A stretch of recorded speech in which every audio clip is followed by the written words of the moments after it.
2. Berpikir etis. Marilah kita awali bab 2 ini dengan kutipan yang berbunyi, "Orang tanpa etika adalah hewan buas yang terlepas ke dunia." Albert Camus. Pendahuluan. Perkembangan kemampuan berpikir etis sangat penting, baik untuk menjalani kehidupan etis maupun menciptakan dunia yang etis. Dalam kajian ini, kita menetapkan dasar-dasar berpikir etis. Tujuan kita adalah memperkenalkan alat-alat dan pemahaman intelektual yang diperlukan untuk memikirkan isu-isu dan masalah-masalah etis dalam cara yang penuh wawasan. Sayangnya, banyak orang mengacaukan etika dengan perilaku yang sesuai dengan konvensi sosial, kepercayaan agama, dan hukum. Banyak orang tidak melihat etika sebagai ranah tersendiri, seperangkat konsep dan prinsip yang memandu kita dalam menentukan perilaku apa yang membantu atau yang merusak makhluk yang berperasaan. Kebanyakan orang tidak mengenal bahwa konsep dan prinsip etika telah didefinisikan secara universal lintas budaya, dan lintas agama. Orang tidak harus merujuk kepercayaan agama atau kesepakatan budaya untuk mengetahui bahwa perbudakan, pembunuhan massal, penyiksaan, bias gender, rasisme, pembunuhan, penyerangan, penipuan, dan intimidasi, semuanya secara etis salah. Kapan saja kita mendasarkan simpulan etis pada standar agama atau kepercayaan kultural, kita memisahkan diri kita dari mereka yang memiliki kepercayaan agama atau kultur yang berbeda. Oleh karena itu, sangat penting kita menggunakan konsep dan prinsip etis yang sama sebagai panduan dalam membahas isu-isu etis bersama. Kita dapat menemukan sejumlah konsep etis dengan meninjau istilah-istilah yang ada seperti sifat etis yang dikehendaki, misalnya baik hati, berpikiran terbuka, tidak memihak, terus terang, jujur, belas kasih, penuh pertimbangan, dan terhormat. Konsep-konsep itu juga terdiri atas ratusan ciri etika negatif, seperti mementingkan diri sendiri, serakah, egoisme, tidak berperasaan, menipu, tidak kritis, tidak tulus, buruk sangka, keras kepala, menindas, pendendam, dan brutal. Makna esensial dari istilah-istilah itu tidak tergantung pada baik teologi maupun konvensi sosial. Hidup secara etis berasal dari kenyataan bahwa orang dapat membantu atau merusak orang lain, memberi kontribusi kepada atau menghancurkan kualitas kehidupan mereka. Selain kemampuan membedakan istilah-istilah yang murni etis dari yang sifatnya teologis atau konvensional, pemikiran etis yang terampil mensyaratkan sejumlah sifat dan keterampilan intelektual yang sama yang dibutuhkan pada ranah lain. Orang harus terampil menguraikan pemikiran itu menjadi bagian-bagian. Orang juga harus pandai dalam menilai pemikiran itu untuk mendapatkan kejelasan, ketepatan, relevansi, kedalaman, keluasan, dan kelogisannya. Orang harus rendah hati secara intelektual, gigih secara intelektual, dan empatik secara intelektual. Pemahaman terhadap konsep dan prinsip etika tidak menjamin orang menjadi sepenuhnya etis, tetapi hal itu akan memberi dasar etika yang penting, yang tanpa itu pembahasan etika akan berakhir dengan perselisihan yang tidak ada harapan, atau kontradiksi yang menghancurkan semangat dan kesalahpahaman. Mengembangkan seseorang menjadi pemikir dan orang yang berwawasan etis membutuhkan waktu dan banyak praktek atau latihan. Fungsi pemikiran etis. Peran yang sebenarnya pemikiran etis ialah menyoroti dua jenis tindakan. Tindakan yang meningkatkan kesejahteraan pihak lain, hal yang layak dipuji, dan tindakan yang menurunkan kesejahteraan pihak lain, hal yang layak atau patut dikritisi atau dikecam. Mengembangkan kemampuan berpikir etis seseorang amat penting, karena dalam sifat manusia ada kecenderungan kuat untuk egois, buruk sangka, membenarkan diri sendiri, dan menipu diri. Kecenderungan ini diperburuk oleh pengaruh sosiosentrik dan budaya yang kuat yang membentuk kehidupan kita. Tidak kurang juga pengaruh mass media. Tendensi-tendensi itu dapat diperangi melalui penanaman secara sistematis, pemikiran fair, kejujuran, integritas, pengetahuan diri, dan kepedulian yang mendalam terhadap kesejahteraan pihak lain. Kita pada akhirnya tidak pernah dapat menghilangkan kecenderungan egosentris sepenuhnya. Basis dasar bagi etika amat jelas. Perilaku manusia memiliki akibat terhadap kesejahteraan pihak lain. Kita mampu bertindak terhadap pihak lain sedemikian rupa sehingga dapat meningkatkan atau menurunkan kualitas kehidupan mereka. Apalagi, secara teoritis kita mampu memahami kapan kita melakukan suatu hal dan kapan hal lain. Hal itu mungkin karena kita memiliki kapasitas menempatkan diri kita secara imajinatif di tempat, pihak, atau orang lain dan mengenal bagaimana kita akan terpengaruh jika bertindak kepada mereka sebagaimana kita bertindak kepada orang lain. Dengan demikian, hampir setiap orang memberikan keramahan di mulut saja terhadap inti prinsip-prinsip etika umum bersama. Misalnya, bahwa merupakan hal yang salah secara moral menjiplak, menipu, mengeksploitasi, melecehkan, menyakiti, atau mencuri dari pihak lain. Bahwa setiap orang harus memiliki tanggung jawab etis untuk menghormati hak orang lain, meliputi kebebasan dan kesejahteraan.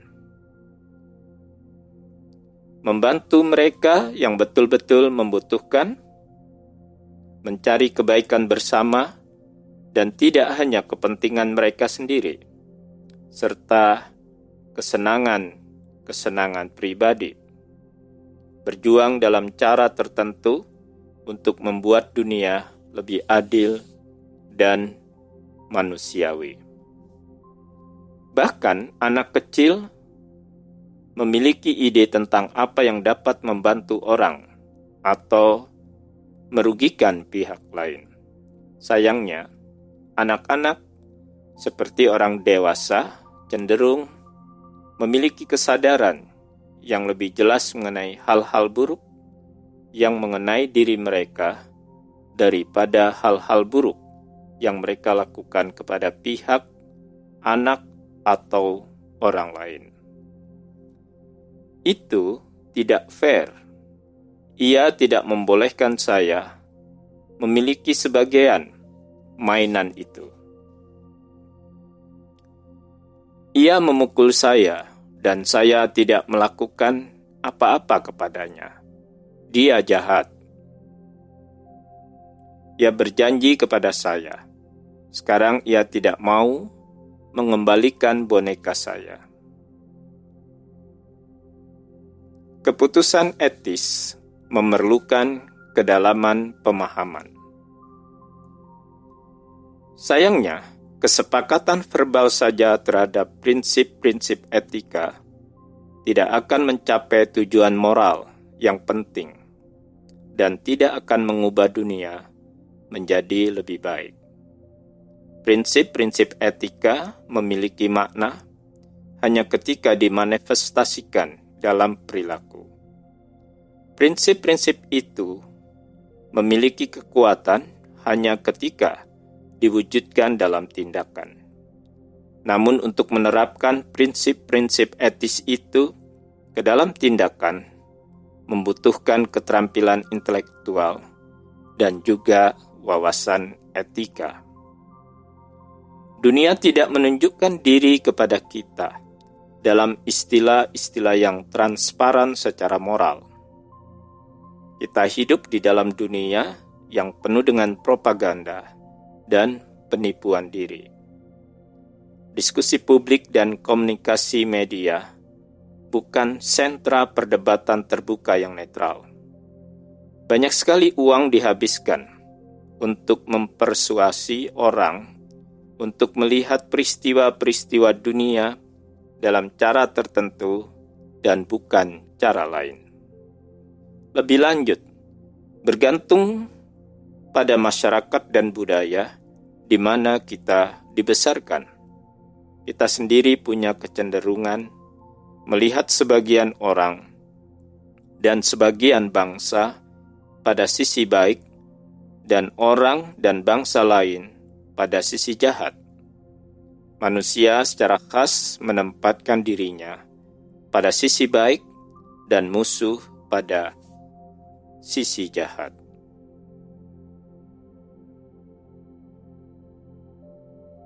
Di dunia sehari-hari, hal etis yang harus dilakukan kadang-kadang dipandang jelas dan terbukti sendiri ketika hal itu menjadi masalah perdebatan, atau sebaliknya, dipandang sebagai masalah yang kabur dan tidak jelas.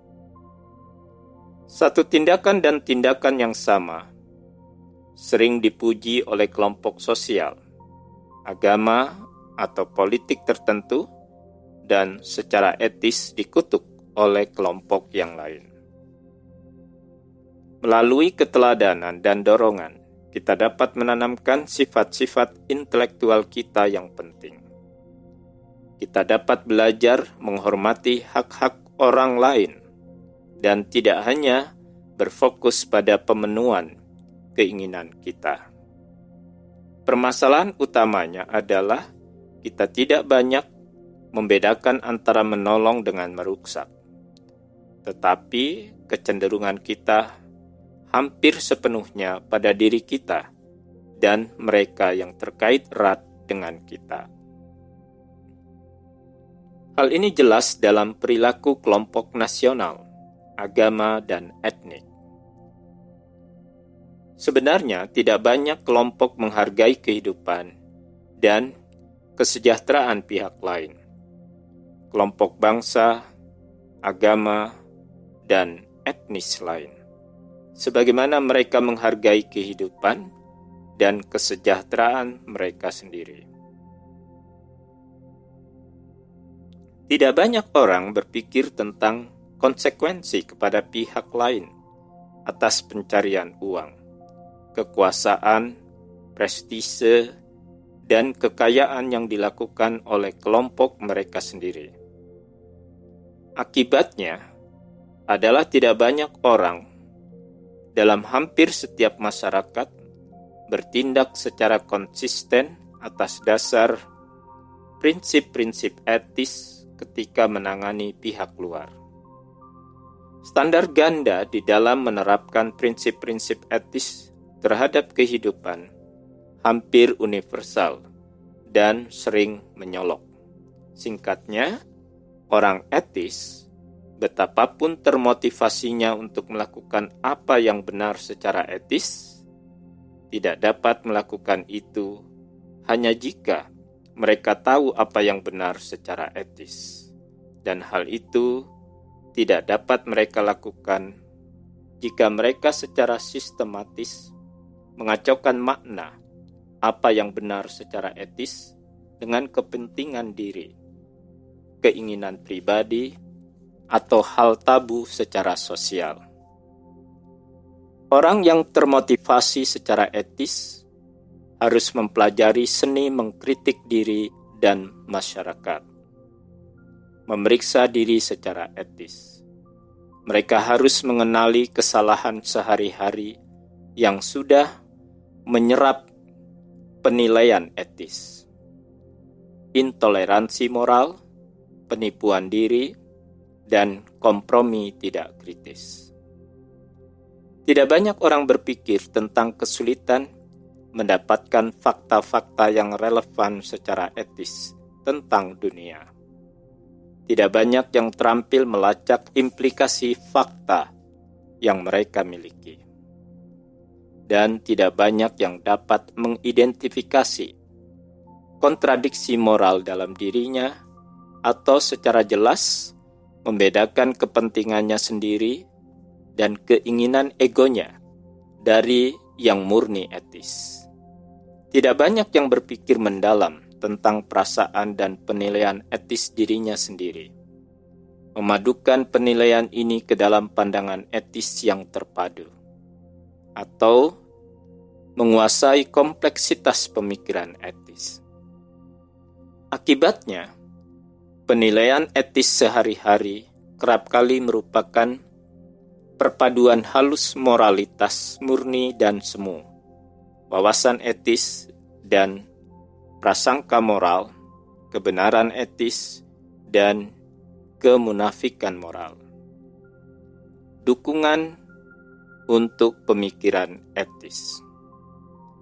Pikiran etis lebih mudah dicapai jika seseorang dibesarkan dalam lingkungan di mana pekerjaan yang baik dianggap sebagai norma.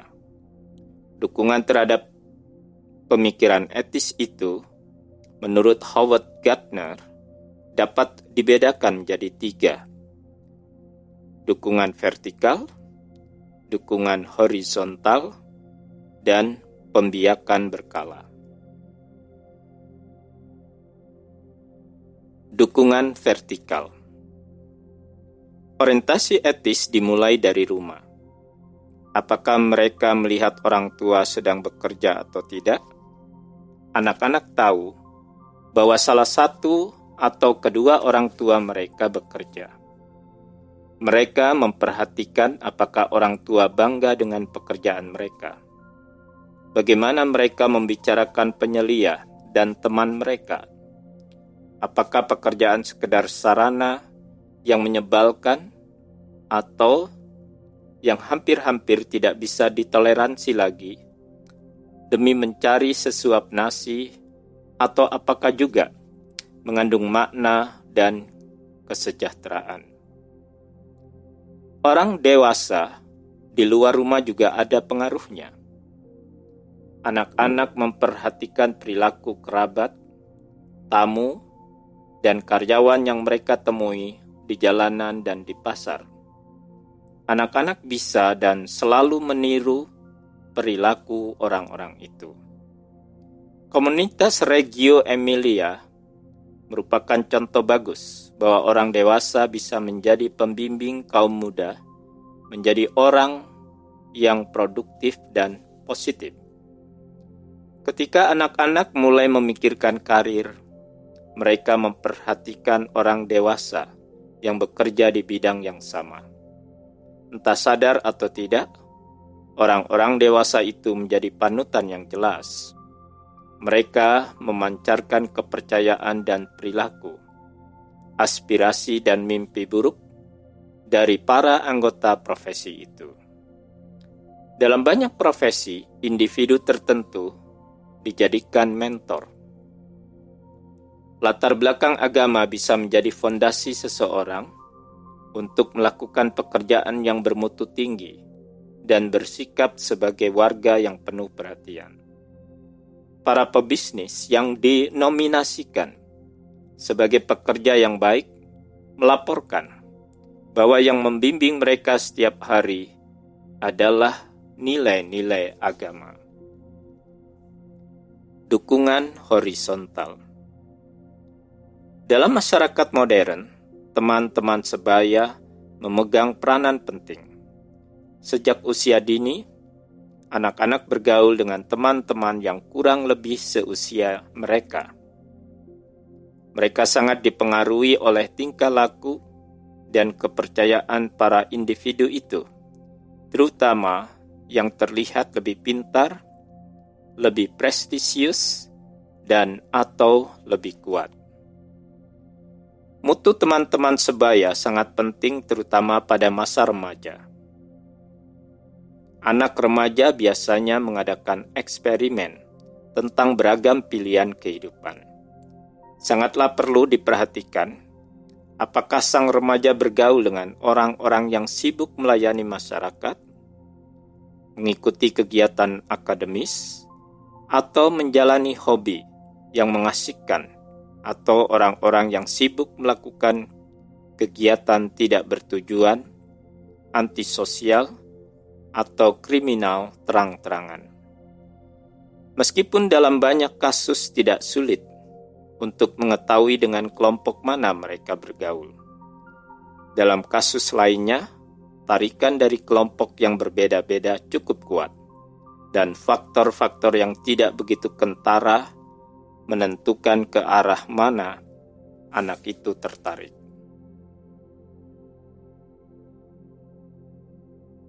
Pembiakan berkala. Misalkan, semua penentu dini perilaku etis semuanya bagus. Si anak memiliki panutan yang mengagumkan di rumah. Ia berada dalam kelompok atau cukup beruntung bisa berada dalam kelompok anak muda yang bermotif baik dan lurus hati. Ia memiliki mentor yang layak, dan teman-teman bergaulnya bekerja sesuai aturan di tempat kerja barunya. Pastilah ia sudah berada di jalan benar untuk menjadi pekerja yang baik. Tetapi tidak ada jaminan. Segala macam faktor, mulai dari tawaran berupa pekerjaan yang meragukan, hingga praktek tidak patut di tempat kerja yang disetujui bos, bisa membuat sang pekerja muda keluar dari jalur etis. Semua pekerja bisa memperoleh manfaat dari pembiakan berkala. Dalam kasus tertentu, pembiakan itu bisa menjadi dorongan moral, memperoleh individu dan pengalaman yang mengingatkan mereka tentang apa artinya pekerjaan yang baik. Ketika seorang dokter paruh baya berkenalan dengan seorang yang meninggalkan praktek berpenghasilan tinggi di perumahan mewah demi menjadi dokter darurat di kawasan kumuh, pengalaman itu bisa berguna sebagai motivasi untuk menjalankan pekerjaan sukarela. Pembaca mungkin berpikir ini semua kelihatannya bagus. Kita semua setuju dengan betapa bernilainya pekerjaan yang baik. Tapi siapa yang memberikan penilaian? dan apa alat ukurnya? Tentu tidak mudah menjawab pertanyaan-pertanyaan itu. Kita setuju tidak ada alat ukur yang sempurna untuk menilai mutu pekerjaan. Tapi seorang pekerja yang baik memiliki serangkaian prinsip dan nilai yang bisa ia nyatakan secara jelas atau setidaknya yang ia akui sewaktu ditanya. Prinsip-prinsip itu konsisten dengan satu sama lain, dan prinsip-prinsip itu menjadi satu kesatuan utuh. Sang pekerja selalu mencamkan prinsip-prinsip itu, menanyakan apakah ia menaatinya, dan mengambil tindakan korektif ketika ia tidak menaatinya. Sang pekerja bersifat transparan sejauh ia bisa. Ia bekerja secara terbuka dan tidak menyembunyikan apa yang ia lakukan. Memang, barangkali tidak ada etika yang betul-betul bersifat universal, atau tepatnya, penafsiran prinsip-prinsip etis berbeda-beda antara satu kebudayaan dengan kebudayaan lain dan satu era dengan era lain. Namun, berbagai perbedaan itu tidak begitu mencolok. Semua masyarakat menganut sifat-sifat seperti kebenaran, integritas, loyalitas, keadilan. Tidak ada yang terang-terangan menganjurkan kesalahan, ketidakjujuran, ketidakloyalan, atau ketidaksetaraan. Egosentrisme sebagai hambatan utama berpikir etis. Tendensi manusia untuk menilai dunia dari sudut pandang yang sempit dan mementingkan diri sendiri amat kuat. Manusia secara khusus amat mahir dalam menipu diri dan rasionalisasi atau mencari-cari alasan. Kita sering mempertahankan kepercayaan yang terbang dalam menghadapi bukti. Kita sering terlibat dalam tindakan-tindakan yang dengan terang-terangan melanggar prinsip-prinsip etis. Apalagi kita merasa sangat percaya diri terhadap kebaikan kita. Dengan kata lain, manusia secara alami berkembang menjadi pemikir yang picik dan mementingkan diri sendiri. Dalam satu hal, ini membentuk pengertian yang sempurna. Kita merasakan rasa sakit kita. Kita tidak merasakan rasa sakit orang lain. Kita memikirkan pikiran kita sendiri. Kita tidak memikirkan pikiran orang lain. Dan ketika usia kita bertambah, sayangnya, kita tidak secara alami mengembangkan kemampuan berempati kepada orang lain, mempertimbangkan sudut pandang yang bertentangan dengan kita. Akibatnya, kita tidak mampu berpikir dari sudut pandang murni etis. Namun demikian, amat mungkin belajar secara kritis melalui isu-isu etis. Dengan latihan dan pembelajaran yang sehat, kita dapat menguasai kecenderungan dan keterampilan yang dibutuhkan untuk menganalisis dan menilai situasi dari perspektif etika yang bertentangan. Di dasar hampir setiap tindak tidak etis terletak bentuk dan derajat khayalan atau angan-angan diri atau self-delusion. Dan di akar setiap angan-angan diri terdapat cacat atau keruksakan dalam pemikiran. Misalnya, Hitler dengan percaya diri, percaya bahwa ia melakukan hal yang benar di dalam menjalankan tindakan yang terkenal melawan bangsa Yahudi. Tindakan yang merupakan hasil kepercayaan yang salah, bahwa Yahudi lebih rendah daripada ras Arya, dan mereka, bangsa Yahudi, merupakan penyebab masalah bangsa Jerman. Di dalam membebaskan bangsa Jerman dari bangsa Yahudi, ia mempercayai dirinya sendiri melakukan apa yang terbaik bagi kepentingan bangsanya Jerman. Oleh karena itu, ia menganggap tindakannya dibenarkan secara etika. Cara berpikirnya yang amat salah itu mendatangkan kerusakan dan penderitaan kemanusiaan yang tidak dapat diungkapkan dengan kata-kata. Kita tidak dapat berkembang sebagai orang yang etis jika kita tidak mau menghadapi kenyataan bahwa setiap kita cenderung kepada egoisme, prasangka, pembenaran diri, dan menipu diri, serta bahwa kekurangan dalam pemikiran manusia merupakan penyebab banyak penderitaan manusia. Hanya melalui penanaman yang sistematis terhadap pemikiran yang adil, kejujuran, integritas, pengetahuan diri, dan kepedulian yang mendalam terhadap kesejahteraan orang atau pihak lain dapat memberikan landasan bagi pemikiran etis yang sehat. Pemikiran etis meliputi melakukan apa yang benar, bahkan ketika menghadapi keinginan diri yang kuat. Dengan demikian, menjalani hidup yang etis ialah mengembangkan penguasaan terhadap tendensi egosentris diri kita sendiri. Tidak cukup menganjurkan menjalani hidup yang etis. Tidak cukup dapat melakukan hal yang benar ketika kita sendiri tidak mau berkorban. Kita harus mau memenuhi kewajiban etis dengan mengorbankan keinginan mementingkan diri sendiri dan kepentingan pribadi.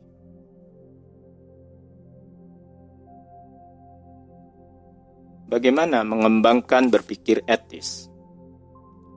Jika kita pernah mencapai sebuah titik di dalam perkembangan manusia, di mana pemikiran etis yang terlatih merupakan sebuah norma, masing-masing kita harus menanamkan di dalam diri kita kemampuan menentukan apakah sistem kepercayaan, praktek, aturan, atau hukum itu etis.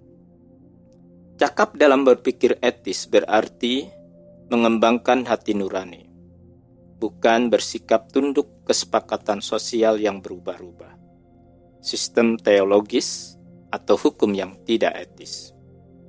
Berpikir sehat secara konsisten dalam ranah pemikiran mensyaratkan praktek atau latihan dalam berpikir melalui kasus-kasus dan isu-isu dalam ranah itu. Ketika kita menghadapi masalah-masalah dalam hidup kita, kita harus membedakan yang etis dari yang non-etis, maupun yang etis semu, dan menerapkan prinsip-prinsip etis yang tepat kepada masalah-masalah yang murni etis. Semakin banyak kita melakukan itu, semakin baik kita di dalam berpikir etis.